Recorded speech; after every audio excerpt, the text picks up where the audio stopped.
নমস্কার বন্ধুরা, Bose investment YouTube চ্যানেলে আপনাদের সবাইকে ওয়েলকাম। চলে আসলাম আবার একটা নতুন ভিডিও নিয়ে। তো আগের ভিডিওতে আমি দেখিয়েছিলাম কি এখন আর কি আজকে আর কি কোন স্টকগুলো এখনও চান্স দিচ্ছে আপনাদেরকে, ঠিক আছে, যে ইনভেস্ট করার জন্য প্রথম ট্রেড মারতে পারেন। রিভার্স ফর্মুলা যারা অ্যাপ্লাই করতে চাইছেন, প্রথম ট্রেড মেরে কিন্তু এখন আর কি একটা ওয়েট করে দেখতে পারেন। সেকেন্ড ট্রেড মারার জায়গা আসলে নিচের দিকে নামলে শেয়ার আর কি তখন আর কি সেকেন্ড ট্রেড মারবেন। তো ওই জন্য সেরকম আর কি শেয়ার কটা নিয়ে আর কি ভিডিওটা এসেছিলো। তো এর আগের ভিডিওটা যারা দেখেননি, আমি রিকোয়েস্ট করবো সেই ভিডিওটা দেখে আসুন। আপনারা কিন্তু রিভার্স ফর্মুলা অ্যাপ্লাইয়ের জন্য যে কটা স্টক শেয়ারকে প্রথম ট্রেড মারার দরকার, সেই জায়গাগুলো কিন্তু অলরেডি এসে গেছে।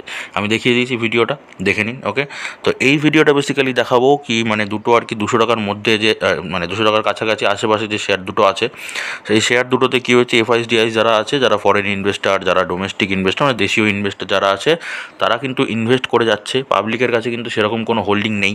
তো চাইলে কিন্তু সেরকম জায়গায় আপনি এখন সেই শেয়ারগুলোতে আর কি নজরে রাখতে পারেন।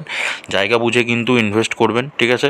তো জায়গা বুঝে ইনভেস্ট করলে কিন্তু ফিউচারে একটা অবশ্যই প্রফিট পাবেনই পাবেন। ওকে, আর হ্যাঁ, যে কোনো শেয়ার থেকে যদি কোম্পানি রাইট হয় তবে আপনি শর্ট টাইমে প্রফিট করতে পারবেন। সেই রকমই একটা ফর্মুলা হচ্ছে রিভার্স ফর্মুলা, ঠিক আছে। তো যারা জানেন, যারা পুরনো মেম্বার্স আছেন বোস ইনভেস্টমেন্ট চ্যানেলে, তারা তো জানেনই শেয়ারটা কী, ফর্মুলাটা কী। তো যারা জানেন না, যারা নতুন আছে, তাদেরকে আমি রিকোয়েস্ট করবো কি আপনারা চ্যানেলে দেখে নিন, রিভার্স ফর্মুলাটা আপনি শিখে নিন। তাহলে কিন্তু আপনারা আর কি শর্ট টাইমে আর কি সব রকম যে কোম্পানি আর কি রাইট কোম্পানি, ফান্ডামেন্টাল ভালো আছে, সেই কোম্পানিগুলো থেকে কিন্তু আপনি শর্ট টাইমে প্রফিট করতে পারবেন। ওকে, আর আমি ডেসক্রিপশানেও লিঙ্ক দিয়ে দেবো সেই রকমই শেয়ার থেকে। তো চ্যানেলে নতুন হয়ে থাকলে চ্যানেলটাকে সাবস্ক্রাইব করে পাশে থাকা বেল আইকনটা প্রেস করে দেবেন। যারা অলরেডি করে রেখেছেন তাদেরকে ধন্যবাদ। তো চলুন শুরু করা জায়গা থেকে ভিডিও। প্রথম যে শেয়ারটা দেখাবো, সেই শেয়ারটা হচ্ছে ভারত ইলেকট্রনিক্স লিমিটেড, ঠিক আছে। এখন যদি আপনি দাম দেখেন, দাম আছে 230 টাকা। রিসেন্টলি কী হয়েছে, একটা 2.14% একটা আপার সার্কিট মেরেছে। কোম্পানি মার্কেট ক্যাপ 1,67,796 কোটি টাকা কোম্পানি মার্কেট ক্যাপ।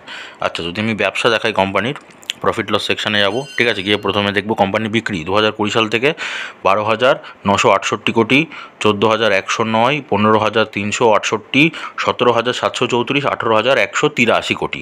তার মানে কি বছরের পর বছর কী হচ্ছে, কোম্পানি সেলস বা বিক্রি কিন্তু বাড়ছে। তার মানে কোম্পানি এটা ঠিকঠাক দিক আছে। আচ্ছা, খরচ কীরকম করছে কোম্পানি?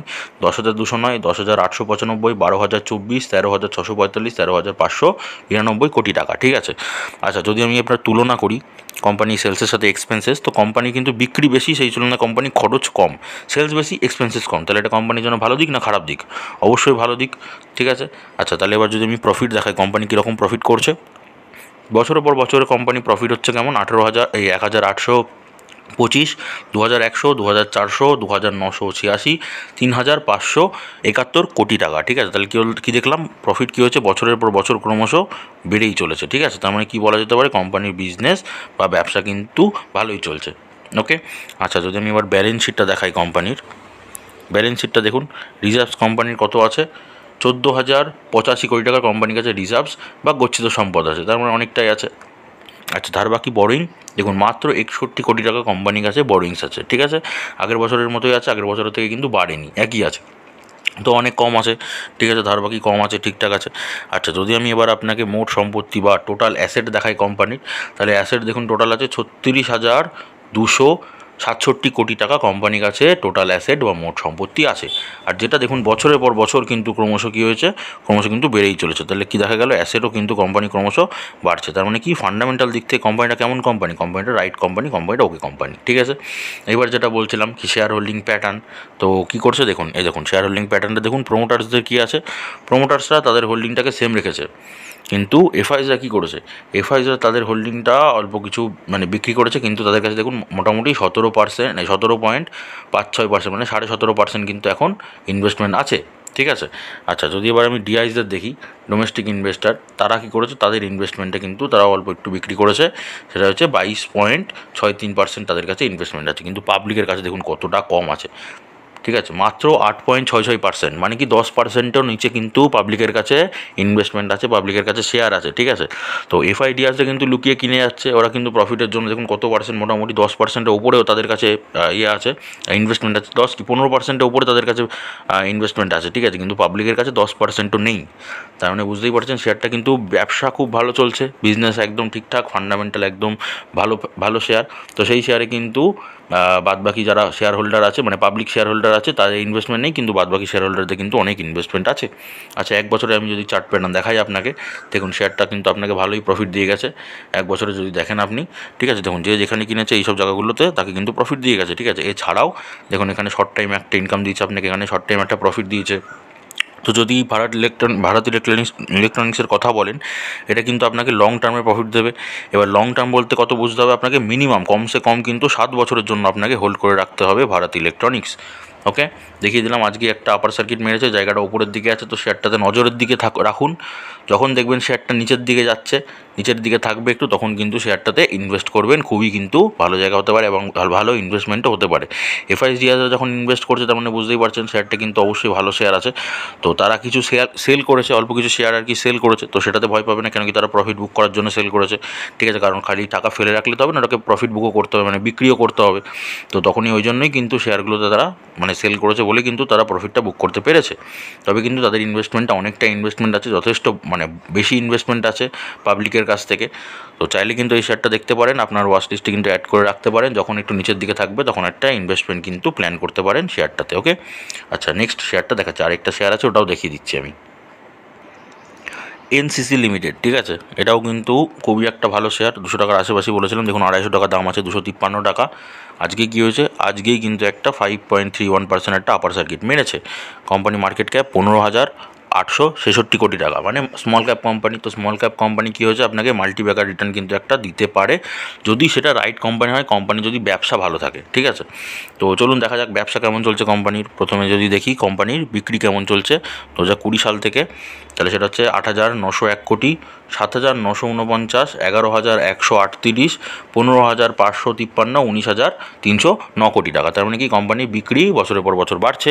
আচ্ছা, খরচটা কোম্পানিটা একটু বেশি করে, ঠিক আছে। কীরকম খরচ করছে, 7,824, 7,030, 10,110, 14,094, 17,626 কোটি টাকা, ঠিক আছে। কোম্পানিটা খরচটা বেশি আছে, ঠিক আছে। কিন্তু যদি আপনি তুলনা করেন, ঠিক আছে, তুলনা করলে কোম্পানির বিক্রি বেশি, সেই তুলনায় কোম্পানির খরচা কম, তার মানে এটা কোম্পানির জন্য ভালোই দিক, ঠিক আছে।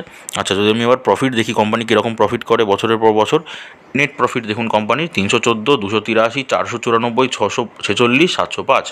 তার মানে কি বছরের পর বছর কী হচ্ছে, কোম্পানি প্রফিট কিন্তু বাড়ছে, তার মানে কি কোম্পানি বিজনেস বা ব্যবসা কিন্তু ভালোই চলছে, ঠিক আছে। আচ্ছা, যদি আমি এবার ব্যালেন্স শিটটা দেখাই কোম্পানির, এখন কোম্পানির কাছে রিজার্ভস বা গচ্ছিত সম্পদ আছে 6,154 কোটি টাকা, তার মানে ভালোই রিজার্ভস আছে। আচ্ছা, ধারবাকি কেমন আছে, ধারবাকি আছে 1,439 কোটি টাকা, তার মানে ধারবাকি কম আছে, তাহলে এটাও ভালো দিক কোম্পানির জন্য। আচ্ছা, এবার মোট সম্পত্তি দেখবো কোম্পানির কি টোটাল অ্যাসেট বা মোট সম্পত্তি কোম্পানির কাছে কী আছে, সেটা হচ্ছে 17,567 কোটি টাকা কোম্পানির কাছে মোট সম্পত্তি বা টোটাল অ্যাসেট আছে, ঠিক আছে। আর যেটা দেখুন বছরের পর বছর কী হয়েছে, ক্রমশ কিন্তু বেড়েই চলেছে, তার মানে কি অ্যাসেট কোম্পানি কী হয়েছে, অ্যাসেট কোম্পানি বেড়েছে।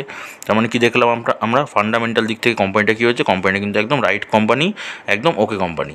আচ্ছা, এবার যেটা বলছিলাম আপনাদের এফআইজিআইসের ইনভেস্টমেন্ট দেখুন, শেয়ার হোল্ডিং প্যাটার্নটা দেখায় আপনাকে। যদি প্রোমোটার্সদের দেখেন তারা কী করেছে, তারা মোটামুটি তাদের ইনভেস্টমেন্টটাকে সেম রেখে দিয়েছে। এফআইসদের ইনভেস্টমেন্ট দেখুন, আগে ছিল 23%, এখন সেটাকে বাড়িয়ে কত করেছে 27%, মানে হিউজ পরিমাণে কিন্তু তারা ইনভেস্টমেন্ট বাড়িয়েছে।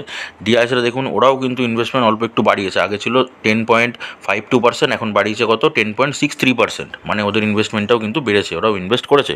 পাবলিক সেক্টর কী হচ্ছে, পাবলিক কিন্তু সেল করেছে, ঠিক আছে। তাহলে বুঝতে পারছেন এফআইস ডিআইএসদের কাছে কত হিউজ পরিমাণে কিন্তু এখানে ইনভেস্টমেন্ট আছে, অনেক পরিমাণে কিন্তু ইনভেস্টমেন্ট তারা করেছে, আর ইনভেস্টমেন্ট তারা হিউজ বাড়িয়েওছে। এফআইসরা কিন্তু অনেক পরিমাণে মানে অনেক আর কি ইনভেস্টমেন্ট তাদের বাড়িয়েছে, ঠিক আছে। আচ্ছা, যদি আমি এবার এক বছরের আপনাকে চার্ট প্যাটার্ন দেখাই, শেয়ারটা দেখুন ওপর নিচ করতে করতে করতে করতে কিন্তু আলটিমেটলি ওপরের দিকেই যাচ্ছে, ঠিক আছে। আজকেও কিন্তু একটা আপার সার্কিট মেরেছে অলরেডি, ঠিক আছে।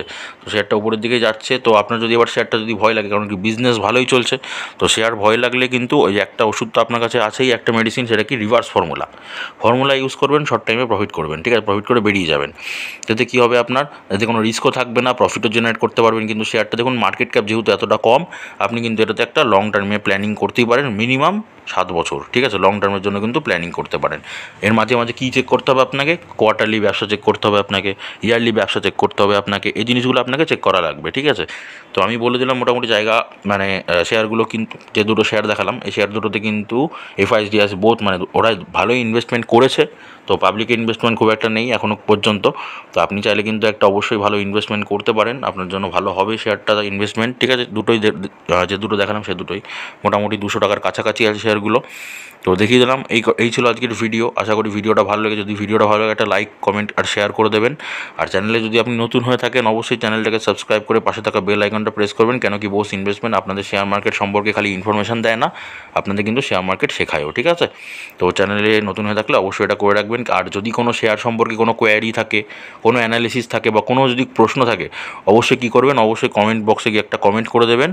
বোস ইনভেস্টমেন্ট কিন্তু আপনাদের জন্য ডিটেলসে সেরকম অ্যানালিসিস ভিডিও নিয়ে আসবে। ওকে, তো সুস্থ থাকুন, ভালো থাকুন, দেখা হচ্ছে আবার পরের ভিডিওতে।